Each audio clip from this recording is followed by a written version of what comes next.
Muy buenos días, tardes o noches. Mi nombre es Tapia Benavides Héctor Andrés. Soy del grupo 1EB2 de Ingeniería Eléctrica y hoy voy a hablar acerca de los conductores, superconductores y aislantes. Como todos sabemos, existen estos tres tipos de materiales que son diferentes entre sí. Sabemos que los conductores y los superconductores tienen características similares, sin embargo, no son iguales. Empezaremos hablando de los conductores. Como sabemos, los conductores son materiales que permiten el flujo de corriente eléctrica con facilidad. Esto es debido a la presencia de electrones libres que pueden moverse a través del material cuando se aplica una diferencia de potencial eléctrico. Como sabemos, en la tabla periódica, los elementos metálicos son los que tienen mayor capacidad de conducción eléctrica, ya que los elementos no metálicos o incluso gaseosos no cuentan con esta característica. Las características de los conductores es que tienen baja resistencia eléctrica, es decir, permiten que la corriente fluya con una mínima oposición. Tienen una alta densidad de electrones libres, es decir, los metales tienen muchos elementos que pueden moverse libremente y además cuentan con buena conducción térmica. Además de la electricidad, los conductores también suelen ser buenos conductores de calor, ya que como sabemos, al conducir una corriente eléctrica por cierto material, este produce calor. Algunos ejemplos de conductores comunes son el cobre, el aluminio o el oro, que como sabemos son elementos metálicos en la tabla periódica, tal como lo expliqué hace unos segundos.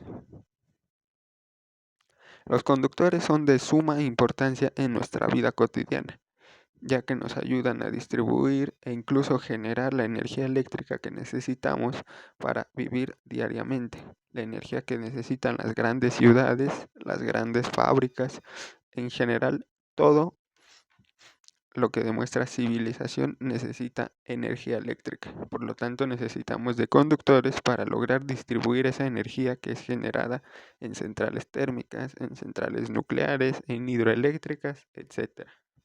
Como mencioné hace unos momentos, los conductores y los superconductores tienen características similares, sin embargo no son iguales, ya que los superconductores son materiales que bajo ciertas condiciones pueden conducir electricidad sin resistencia, es decir, mientras los conductores cuentan con una resistencia que es mínima, los superconductores en determinados momentos y bajo determinadas circunstancias pueden no tener ninguna resistencia a la conducción eléctrica. Esto principalmente ocurre cuando las temperaturas son extremadamente bajas y se caracteriza por dos propiedades fundamentales, que son, como ya lo mencionamos, la ausencia de resistencia eléctrica y el efecto Meissner, que es la expulsión de campos magnéticos. Los superconductores son generalmente compuestos por elementos puros, es decir, los elementos no se encuentran en una mezcla con otros elementos. No podemos hablar de cloruro de sodio porque ese es una mezcla. Sin en cambio, los elementos superconductores se encuentran en su puro estado, como el mercurio, que es un superconductor. Además presentan una transición abrupta a la superconductividad, es decir, no siempre son superconductores, no siempre tienen resistencia cero. Hay determinados momentos y determinadas circunstancias que hacen que estos elementos tengan una resistencia aunque sea mínima. Esa es la principal diferencia con los conductores. Los conductores todo el tiempo tienen resistencia, que es mínima, pero que tienen resistencia. Sin embargo, los superconductores sí tienen resistencia mínima, pero solo en determinados momentos. Hay momentos en los que tienen resistencia cero, ya que son sometidos a diferentes circunstancias. También existen otro tipo de superconductores, que son los formados por aleaciones o compuestos más complejos. Estos poseen dos campos críticos y una transición más gradual. Un ejemplo es el niobio titanio, que es una aleación y no es un elemento puro, como lo mencionamos anteriormente. Los superconductores son aplicados en la magnetoencefalografía, que es detectar campos magnéticos cerebrales extremadamente débiles, es decir, tienen aplicaciones en la medicina. Además, son aplicados en los trenes de levitación magnética, que utilizan la levitación magnética para minimizar la fricción y aumentar velocidad.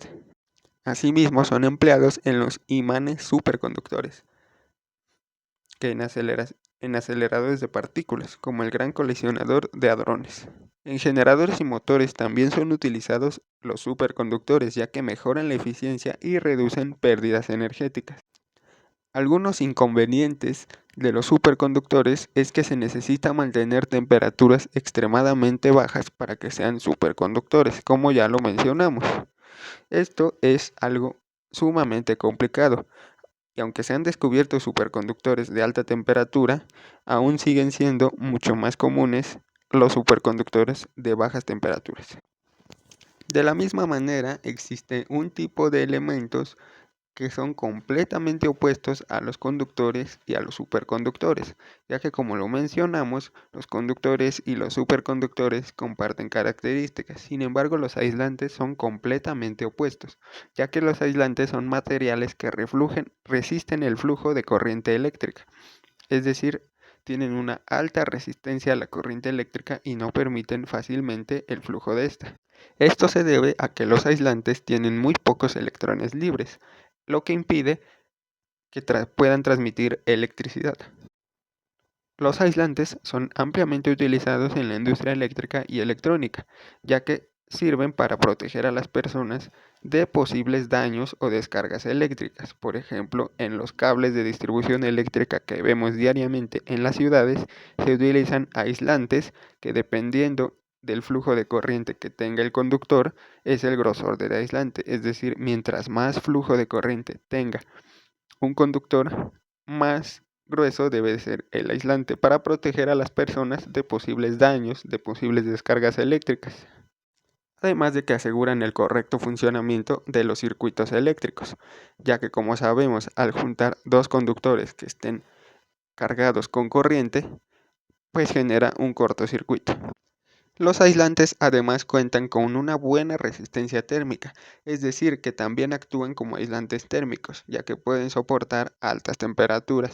Y los elementos más comunes de aislantes son los plásticos, el vidrio, la cerámica, la goma e incluso la madera, aunque este último no es el mejor aislante, ya que se puede provocar incendios. Debemos considerar propiedades importantes de los aislantes, como es la constante dieléctrica, que es la capacidad del material para almacenar la energía eléctrica en un campo eléctrico. También la rigidez dieléctrica, que es la resistencia del material a la ruptura bajo un campo eléctrico fuerte, es decir, qué tanto va a resistir este material a una corriente mucho más alta de lo normalmente acostumbrado.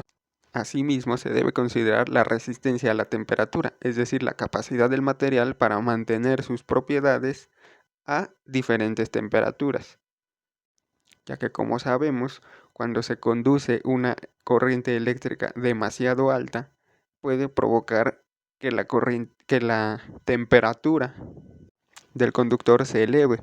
Por lo tanto, debemos considerar la resistencia que tiene el aislante para que éste no se vaya a quemar y provocar accidentes.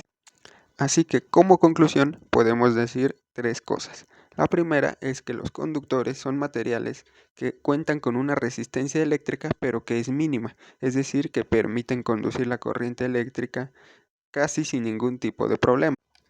Mientras los superconductores son muy similares, ya que y de igual manera permiten el flujo de corriente eléctrica sin mayor problema, pero sin embargo estos, bajo diferentes circunstancias y bajo diferentes condiciones, pueden tener una resistencia eléctrica de cero, es decir, que no tienen ningún parámetro de resistencia eléctrica y pueden conducir toda la corriente sin mayor problema.